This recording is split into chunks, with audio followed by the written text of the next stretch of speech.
এশারের নামাজ আদায় করার পরে আল্লাহ পাক রব্বুল আলামিনের প্রিয় ছোট্ট ছোট্ট দুইটি জিকির যদি আপনি করতে পারেন, আপনার ভাগ্য পরিবর্তন হবে, আপনার গুনাহ মাফ হবে। আল্লাহ পাক রব্বুল আলামিন আপনাকে মাফ করে দিবেনই। এবং আপনি আল্লাহ তাআলার কাছে যে কোনো দোয়া করেন না কেন, অবশ্যই অবশ্যই অবশ্যই আল্লাহ পাক রব্বুল আলামিন আপনার এই দোয়াকে কবুল করে নেবেন। আপনার মনের আশা বাসনা চাহিদাকে আল্লাহ পাক রব্বুল আলামিন কবুল করে নেবেন ইনশাআল্লাহ। তাহলে প্রিয়দিনী ভাই ও বোনেরা, এশার এর নামাজ আদায় করার পরে ছোট্ট আমলটা আপনি জীবনে একবার হলেও করবেন। যে কোনো নেয়াইতে, যে কোনো ইচ্ছা পূরণের জন্য, যে কোনো দোয়া কবুল হওয়ার জন্য আমার আল্লাহ পাক রব্বুল আলামিন অবশ্যই কবুল করে নেবেন ইনশাআল্লাহ। কেননা আল্লাহ পাক রব্বুল আলামিন বলেছেন, ওয়ালিল্লাহিল আসমাউল হুসনা ফাদউহু বিহা।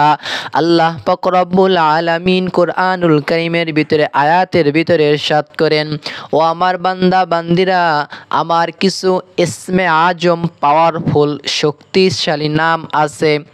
এই নামগুলো ধরে ধরে তোমরা আমাকে বেশি বেশি করে ডাকো, তোমরা আমাকে বেশি বেশি করে জিকির করো, তাহলে আমি আল্লাহ পাক রব্বুল আলামিন অবশ্যই তোমাদের জিকিরে আমি সাড়া দিব, তোমাদের ডাকে আমি সাড়া দিব। এবং কি আল্লাহ তাআলা বলেছেন, ওয়া ইযা সাআলাকা ইবাদি আন্নী ফাইন্নী করিব।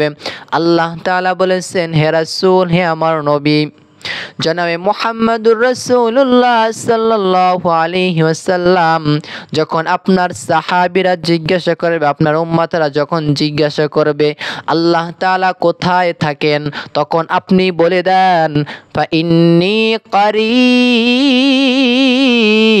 করিব। আল্লাহ তাআলা বান্দার অতি নিকটেই থাকেন। সুবহানাল্লাহ।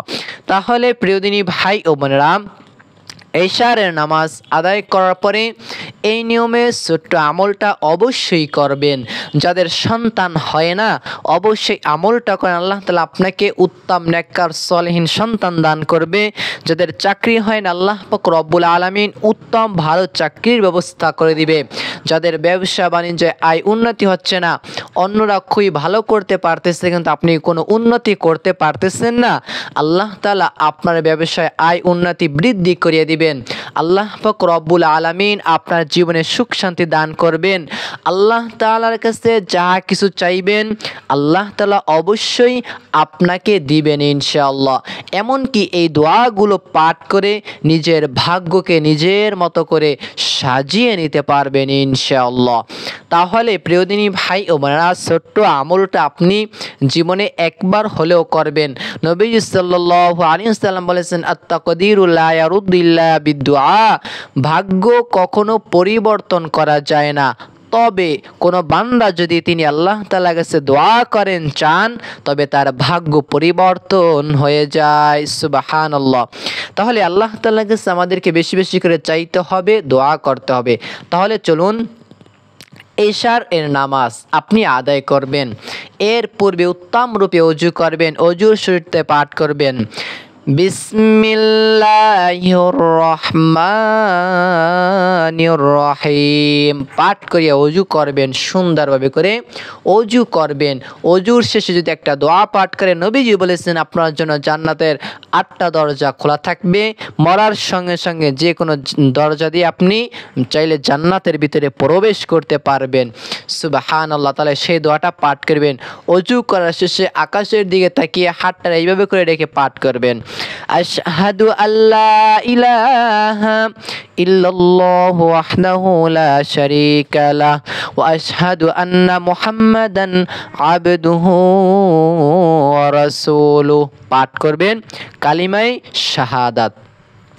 এরপরে আপনি এশারের নামাজ 4 রাকাত ফরজ আমরা ইমামের পিছনে আদায় করি, কিন্তু আমরা অনেকেই জানি না এশারের ফরজ নামাজের আগে কিন্তু 4 রাকাত সুন্নাত আছে, সুন্নাতে জায়েদা, পড়লে সওয়াব, না পড়লে গুনাহ হবে না। আপনি যদি সুন্নাত পড়লে 4 রাকাত পড়বেন, তা না হলে ইমামের পিছনে নামাজ আদায় করবেন। মহিলা মা ও বোনেরা বাসা বাড়িতে নামাজ আদায় করবেন, পুরুষরা মসজিদে গিয়ে নামাজ আদায় করবেন।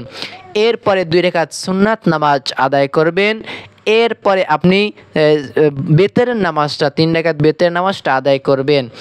এরপরে আপনি 2 রাকাত অতিরিক্ত তাহাজ্জুদ নামাজের নিয়াত করে আপনি 2 রাকাত নফল নামাজ আদায় করবেন। আর আপনি যদি ভোর রাতে উঠতে পারেন, তাহলে ভোর রাতে এই আমলটা করবেন। কেন করবেন? ভোর রাত্র এমন একটা রাত্র, এই রাত্রটাকে হযরত আবু হুরায়রা রাদিয়াল্লাহু তাআলা আনহু তিনি বলেন, আমাদের প্রতিপালক আমাদের রব আল্লাহ রাতের যখন দ্বিতীয় অংশ যখন পেরিয়ে যখন তৃতীয় অংশে যখন পড়ে যায়, আমাদের প্রতিপালক আমাদের রব আল্লাহ তাআলা সপ্তম আসমানকে ছেড়ে দিয়ে ষষ্ঠম আসমানকে ছেড়ে দিয়ে পঞ্চম আসমানকে ছেড়ে দিয়ে চতুর্থ আসমানকে ছেড়ে দিয়ে তৃতীয় আসমানকে ছেড়ে দিয়ে দ্বিতীয় আসমানকে ছেড়ে দিয়ে আমাদের প্রথম আসমানে চলে আসেন। সুবহানাল্লাহ। এবং হাদিসের ভিতরে এসেছে চলে আসেন, নবীজি বলেছেন কিভাবে আসেন সেটা একমাত্র আল্লাহ তাআলাই ভালো জানেন। তাহলে আপনি ভোর রাতে এই ছোট্ট আমলটা করবেন। 2 রাকাত তাহাজ্জুদের নিয়াত করে 2 রাকাত তাহাজ্জুদ নামাজ আদায় করার পরে ছোট্ট ছোট্ট 2টি দোয়া আমি বলে দেব ইনশাআল্লাহ, আপনি দেখে দেখে পাঠ করলেও হবে, একবার শুনলেই মুখস্থ হয়ে যাবে ইনশাআল্লাহ। আপনি যদি এশারের পরে আমলটা করেন তাহলে এইভাবে করে করবেন। 2 রাকাত আপনি তাহাজ্জুদের নিয়াত করবেন আগে। ধরেন আপনি চাইলে এশারের পরেও করতে পারেন, অথবা ভোর রাতে তাহাজ্জুদের সময় চাইলে করতে পারেন। 2 রাকাত তাহাজ্জুদের নিয়াত করবেন, আমি কিবলামুখী হয়ে আল্লাহ তাআলার সন্তুষ্টির জন্য 2 রাকাত তাহাজ্জুদের নামাজ আদায় করতেছি, আল্লাহু আকবার নিয়াত হয়ে গেল। এরপর আপনি সানা পাঠ করবেন, সুবহানাকাল্লাহুম্মা বিহামদিকা ওয়া তাবারাকা ইসমুকা ওয়া তাআলা জাদ্দুকা ওয়া লা ইলাহা গায়রুক। সানা পাঠ করলেন। এরপরে আপনি পাঠ করবেন আউযু বিল্লাহি মিনাশ শাইতানির রাজিম, বিসমিল্লাহির রহমানির রহিম, আলহামদুলিল্লাহি রাব্বিল আলামিন, আর রহমানির রহিম, মালিকি ইয়াউমিদ্দিন, ইয়্যাকা না'বুদু ওয়া ইয়্যাকা নাস্তাঈন, ইহদিনাস সিরাতাল মুস্তাকিম, সিরাতাল লাযীনা আন'আমতা আলাইহিম গায়রিল মাগদুবি আলাইহিম ওয়ালাদ-দাল্লিন পাঠ করবেন। এরপরে মনে মনে বলবেন আমিন। এরপরে আপনি একটা সূরা মিলাবেন। আমি সূরাতুল কুরাইশ পাঠ করতেছি, যেমন বিসমিল্লাহির রহমানির রহিম, লিইলাফি কুরাইশ إيلافهم رحلة الشتاء والصيف فليعبدوا رب هذا البيت الذي أطعمهم من جوع وآمنهم من خوف। এরপরে আপনি আল্লাহু আকবার বলে রুকুতে যাবেন, পাঠ করবেন সুবহানা রাব্বিয়াল আযীম, সুবহানা রাব্বিয়াল আযীম, সুবহানা রাব্বিয়াল আযীম। রুকু এবং সিজদা তাসবিহটাকে 3 বার, 5 বার এবং 7 বার পর্যন্ত চাইলে আপনি বেজোড় সংখ্যায় পাঠ করতে পারেন। এরপর আপনি সামি আল্লাহু লিমান হামিদা বলে সোজা হয়ে দাঁড়িয়ে যাবেন। এবার পাঠ করবেন রব্বানা লাকাল হামদ, পাঠ করে আপনি এরপরে পাঠ করবেন হামদান কাসীরান তাইয়িবান মুবারাকান ফি। এরপর আপনি আল্লাহু আকবার বলে সিজদায় চলে যাবেন। যেমন ধরেন আমি সিজদায় গেলাম, এবার পাঠ করবেন সুবহানা রাব্বিয়াল আ'লা, সুবহানা রাব্বিয়াল আ'লা, সুবহানা রাব্বিয়াল আ'লা। 3 বার পড়লাম। এরপরে আল্লাহু আকবার বলে 2 সিজদার মাঝখানে বসবেন, 1 সিজদা করে আপনি বসবেন। কতটুকু সময়? 2 তাসবিহ পরিমাণ, মানে 1 তাসবিহ পরিমাণ সময় কমপক্ষে হলে বসবেন। আর যদি বেশি তাহলে 3 তাসবিহ পরিমাণ সময় বসার চেষ্টা করবেন, তাহলে আপনার নামাজটা শুদ্ধ হয়, ভালো হবে। আপনি তারপরে আল্লাহ একটা দোয়া পাঠ করবেন 2 সিজদার মাঝখানে বসে, আল্লাহুম্মা গফিরলি ওয়ারহামনি ওয়াহদিনি ওয়াআফিনি ওয়ারযুকনি। এই দোয়াটা যে ব্যক্তি পাঠ করবে আল্লাহ পাক রব্বুল আলামিন তাকে 5টা পুরস্কার দান করবেন। সুবহানাল্লাহ। কয়টা? 5টা। এরপর আপনি আল্লাহু আকবার আবার দ্বিতীয় সিজদাতে চলে যাবেন, পাঠ করবেন সুবহানা রাব্বিয়াল আ'লা, সুবহানা রাব্বিয়াল আ'লা, সুবহানা রাব্বিয়াল আ'লা 3 বার পরে আল্লাহু আকবার বলে দ্বিতীয় রাকাতের জন্য দাঁড়িয়ে যাবেন। এবার হাত বাঁধবেন, পাঠ করবেন বিসমিল্লাহির রহমানির রহিম, আলহামদুলিল্লাহি রাব্বিল আলামিন, আর রহমানির রহিম, মালিকি ইয়াউমিদ্দিন, ইয়াকা না'বুদু ওয়া ইয়াকা নাস্তাঈন, ইহদিনাস সিরাতাল মুস্তাকিম, সিরাতাল লাযীনা আন'আমতা আলাইহিম গায়রিল মাগদুবি আলাইহিম ওয়ালাদ-দাল্লিন। আমিন। এরপর একটা সূরা মিলাবেন। আমি সূরাতুল ইখলাস মিলিয়ে পড়তেছি, যেমন বিসমিল্লাহির রহমানির রহিম, কুল হুয়াল্লাহু আহাদ, আল্লাহুস সামাদ, লাম ইয়ালিদ ওয়া লাম ইউলাদ ওয়া লাম ইয়াকুল লাহু কুফুয়ান আহাদ। পাঠ করার পরে আর আপনি রুকুতে চলে যাবেন। আল্লাহু আকবার বলে দ্বিতীয় রাকাতে দ্বিতীয় রুকুতে গেলাম আমরা, যেমন রুকু কিন্তু একটাই হয়। পাঠ করবেন সুবহানা রাব্বিয়াল আযীম, সুবহানা রাব্বিয়াল আযীম, সুবহানা রাব্বিয়াল আযীম। এরপর আপনি সামিআ আল্লাহু লিমান হামিদা বলে সোজা হয়ে দাঁড়িয়ে যাবেন। পাঠ করবেন রব্বানা লাকাল হামদ হামদান কাসীরান তাইয়্যিবান মুবারাকান ফি। একটা কথা বলি এই জায়গায়, প্রতি রাকাতে একটা রুকু হয়, 2টা সিজদা হয়। যত রাকাত নামাজ হবে প্রতি রাকাতে একটা রুকু হবে, 2টা সিজদা হবে। এরপরে আপনি আবার পাঠ করবেন, রুকু হইতে সোজা হয়ে দাঁড়াইয়া দোয়া পাঠ করে আপনি সিজদায় চলে যাবেন আল্লাহু আকবার বলে। সিজদায় গিয়ে আপনি পাঠ করবেন সুবহানা আল্লাহু আকবার বলে সিজদায় গেলেন। এবার পাঠ করবেন সুবহানা রাব্বিয়াল আ'লা, সুবহানা রাব্বিয়াল আ'লা, সুবহানা রাব্বিয়াল আ'লা 3 বার পরে আল্লাহু আকবার বলে বসবেন। 2 সিজদার মাঝখানে এই দোয়াটা পাঠ করবেন, আল্লাহুম্মা গফিরলি ওয়ারহামনি ওয়াহদিনি ওয়াআফিনি ওয়ারযুকনি, অথবা রব্বি গফিরলি ওয়ারহামনি দোয়াটা আপনি পাঠ করবেন। এরপরে আপনি আবার কি করবেন? দ্বিতীয় সিজদা চলে যাবেন।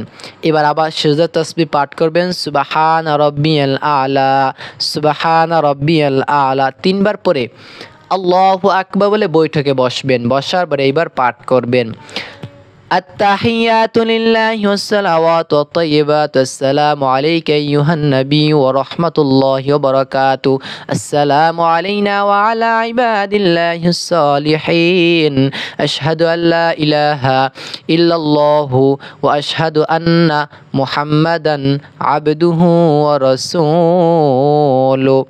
এরপরে আপনি পাঠ করবেন দুরূদ ইব্রাহিম, আল্লাহুম্মা সাল্লি আলা মুহাম্মাদিন ওয়া আলা আলি মুহাম্মাদ কামা সাল্লাইতা আলা ইব্রাহিম ওয়া আলা আলি ইব্রাহিম ইন্নাকা হামিদুম মাজিদ।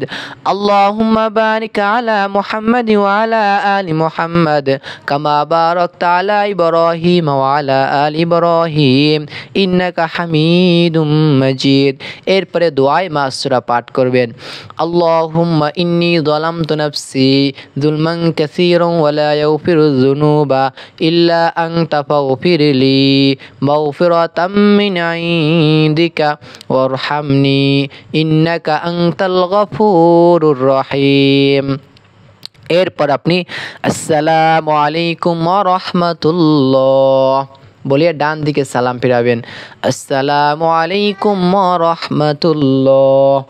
প্রথম ডান দিকে তারপরে বাম দিকে। আমারটা যদি উল্টা পাল্টা দেখতে পান তাহলে মনে করবেন এইটা যে ভিডিও করতেছি ক্যামেরার সমস্যার কারণে হয়েছে, কিন্তু ইচ্ছাকৃতভাবে করে সালাম আমরা বাম দিকে ফিরাই না, আগে ডান দিকেই ফিরাই। তাই কথাটা বলার কারণ হলো, এক ভাই একটা কমেন্ট করেছিলেন, ভাই আপনি আগে বাম দিকে সালাম ফিরালেন তারপরে আপনি ডান দিকে সালাম ফিরালেন। এটা হয়তো ক্যামেরার কারণে হয়েছে, কিন্তু আমি নিজে ব্যক্তিগতভাবে করি নাই, ঠিক আছে। অন্য একটা ভিডিওতে কমেন্ট করেছিল, কিন্তু এই ভিডিওতে না। তারপরে আপনি সালাম ফিরানোর পরে পাঠ করবেন আল্লাহু আকবার। এরপরে আপনি ইস্তেগফার পাঠ করবেন 3টি বার।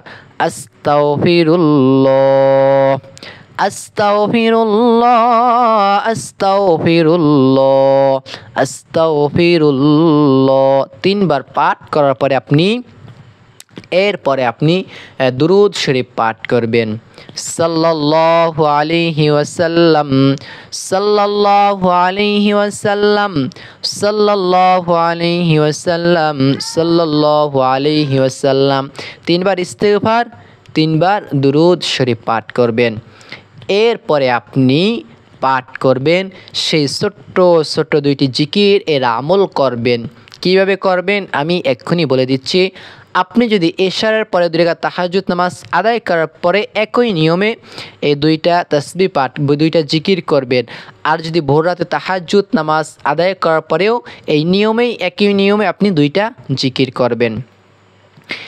1 নাম্বার জিকির হলো ইয়া গফফারু ইয়া গফফার, ইয়া গফফারু ইয়া গফফার।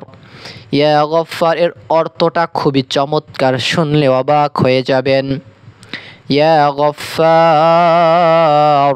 হে আল্লাহ আপনি তো গুনাহকারীকে ক্ষমা করতে পছন্দ করেন, আপনি আমাকে মাফ করিয়া দেন। আল্লাহ তাআলা আপনি আমার জীবনের গুনাহকে মাফ করিয়া দেন। তাই আল্লাহ তাআলা কি করেন? ক্ষমা করতে পছন্দ করেন। তাই আপনি জিকিরটা 100 বার করবেন। কতবার? 100 বার। ইয়া গফফারু ইয়া গফফার, এইভাবে করে করবেন। ইয়া গফফারু ইয়া গফফার, ইয়া গফফারু ইয়া গফফার, ইয়া গফফারু ইয়া গফফার, এইভাবে করে করে আপনি টেনে টেনে আস্তে আস্তে ধীরে সুস্থে 100 বার করবেন। যদি এর বেশি পারেন বেশি করবেন, কম যদি পারেন কম করবেন।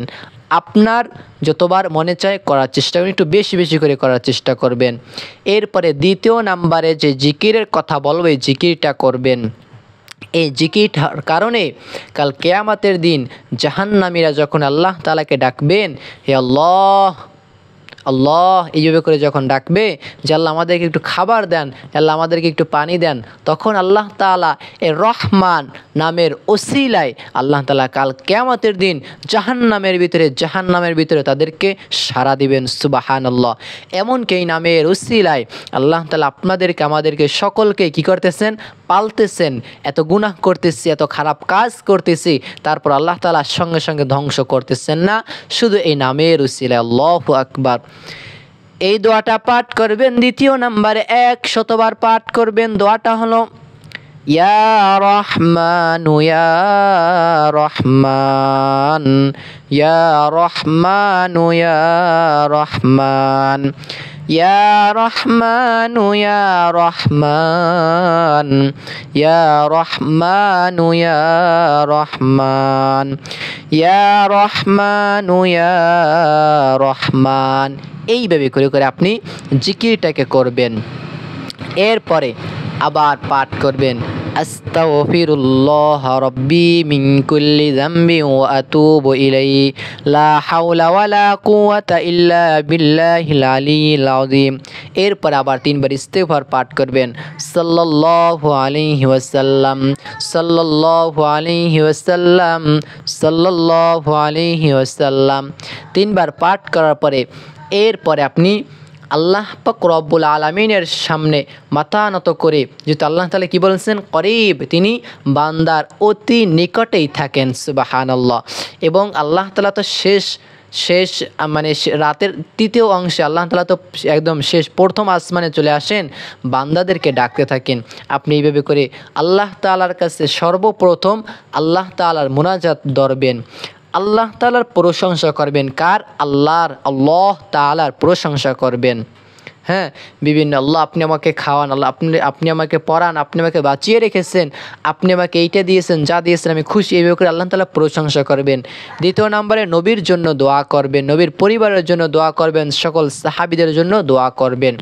তারপরে 3য় নম্বরে আত্মীয় স্বজনদের জন্য দোয়া করবেন। যারা বেঁচে আছে তাদের জন্য আগে দোয়া করবেন, যারা মরে গেছে তাদের জন্য দোয়া করবেন, মা বাবাদের জন্য দোয়া করবেন, তারপরে নিজের জন্য নিজে দোয়া করবেন। এই নিয়মে যদি আপনি দোয়া করেন, আল্লাহ পাক রব্বুল আলামিন অবশ্যই আপনার দোয়াকে কবুল করে নেবেন। নবীজি বলেছেন যে দোয়ার আগে এবং পরে দুরূদের আমল থাকবে, দুরূদ শরীফ পাঠ করা থাকবে, ওই দোয়াকে আমি আল্লাহ তাআলা খুব দ্রুততার সাথে কবুল করে নেই। সুবহানাল্লাহ। তাহলে দোয়া করার আগে দুরূদ পড়বেন, দোয়া করার শেষেও দুরূদ এর আমল করবেন। এই নিয়মে যদি আপনি আমল করেন, আমি আশাবাদী থাকি যে আল্লাহ তাআলা চাহে তো নবীর হাদিস অনুযায়ী আপনার দোয়া, আমার দোয়া আল্লাহ তাআলা কবুল করবেন। তাহলে প্রিয়দিনী ভাই ও বোনেরা, আপনাদের যেন সকলের মনের আশা আকাঙ্ক্ষা আল্লাহ তাআলা কবুল করুন, সকলের দোয়াকে কবুল করুন, সকলের চাওয়া পাওয়াকে আল্লাহ তাআলা কবুল করুন। আমিন আমিন আমিন। ভালো থাকুন, সুস্থ থাকুন। আল্লাহ তাআলার কাছে আপনাদের জন্য দোয়া করে এবং সুস্বাস্থ্য ভালো কামনা করে আমি এই জায়গায় বিদায় নিচ্ছি। পাশে একটা ভিডিও আছে, দেখতে পারেন। আসসালামু আলাইকুম ওয়া রাহমাতুল্লাহ।